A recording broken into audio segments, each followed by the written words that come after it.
Selalu ada aja yang menarik kalau lagi bahas pemilu 2024. Kali ini yang jadi sorotan adalah deretan para menteri hingga artis yang ramai-ramai nyalek untuk pemilu nanti. Kira-kira nanti yang ditonjolkan kualitas atau popularitas?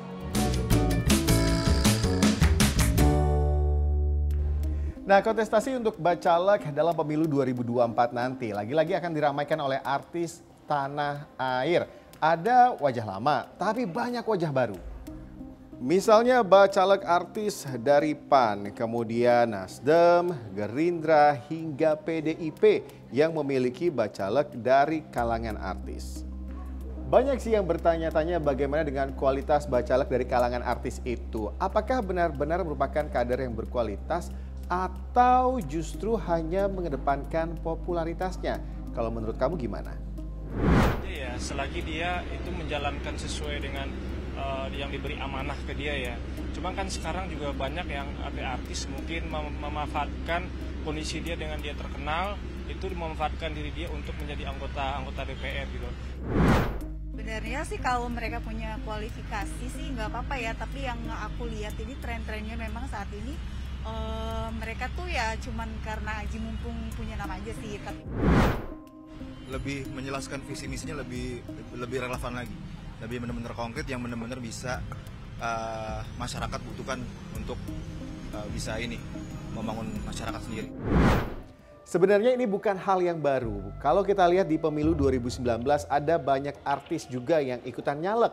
Setidaknya ada 14 artis yang lolos jadi anggota dewan periode 2019 hingga 2024. Misalnya Krisdayanti dari fraksi PDIP, kemudian Desi Ratnasari dari fraksi PAN, lalu ada Mulan Jamila dari Gerindra, Nurul Arifin dari Partai Golkar, hingga Arzetti Bilbina dari fraksi PKB. Lalu bagaimana dengan partai politik? Apakah dengan mengusung artis ini adalah strategi untuk meraih kemenangan dalam pemilu nanti dengan meraup suara sebanyak-banyaknya?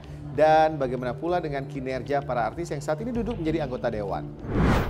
Kalau kita melihat secara umum, ini bagian dari strategi partai politik untuk meningkatkan perolehan pileg mereka nantinya di 2024 ya.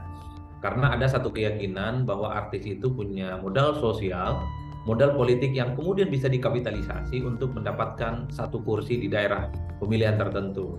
Jadi tidak mengherankan kalau hampir semua partai politik mencalonkan caleg ataupun artis-artis populer yang punya nama besar sebagai kandidat yang menurut mereka akan memungkinkan mendapatkan insentif politik elektoral di pileg ya.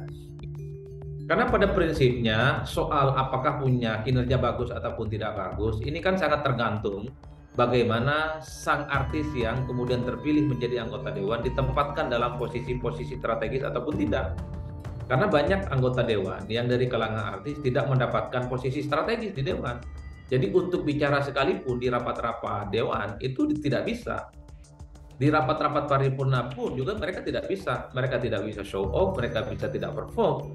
Karena dirinya itu hanya sebatas anggota dewan biasa. Karena kita tahu rapat-rapat di DPR itu pastinya dia itu melekat sebagai anggota fraksi yang mewakili partai politik tertentu. Oke, kalau tadi artis dan yang juga jadi sorotan nih yang dibahas masyarakat adalah deretan para menteri serta wakil menteri yang juga ikutan nyalek. Siapa aja ya? Total ada 8 menteri dan wakil menteri yang nyalek. Di antaranya ada Menteri Perdagangan Zulkifli Hasan, kemudian Menkominfo Johnny G. Plate, hingga Syahrul Yassin Limpo, Menteri Pertanian. Ini yang ramai dibahas dan berikut adalah komentar Presiden Jokowi ketika ditanya menterinya yang ikut nyalek. Menteri yang nyalek banyak Pak. Ya, yang harus kita tahu ya, secara aturan memang diperbolehkan. Kalau dari saya yang penting tidak mengganggu tugas-tugas keseharian. Yang ketiga selalu saya evaluasi.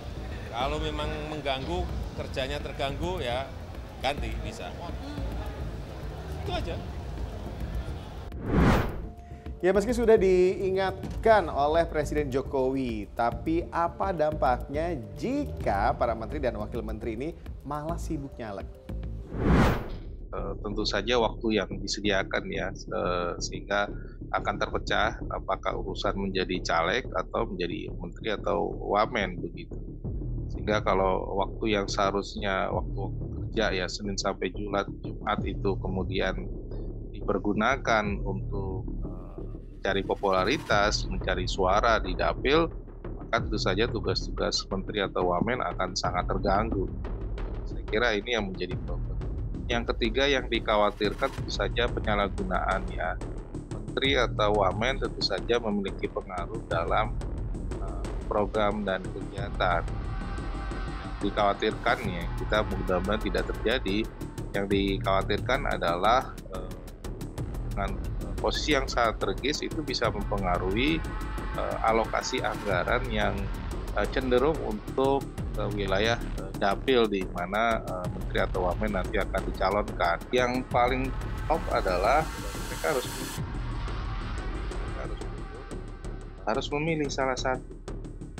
Apakah dia tetap sampai akhir, bukan komitmen pribadi, integritasnya di situ, sehingga dia tidak boleh caleg, ya, atau tadi pilihannya adalah ya mundur jadi menteri atau wamen, digantikan orang lain yang memang punya waktu lebih banyak.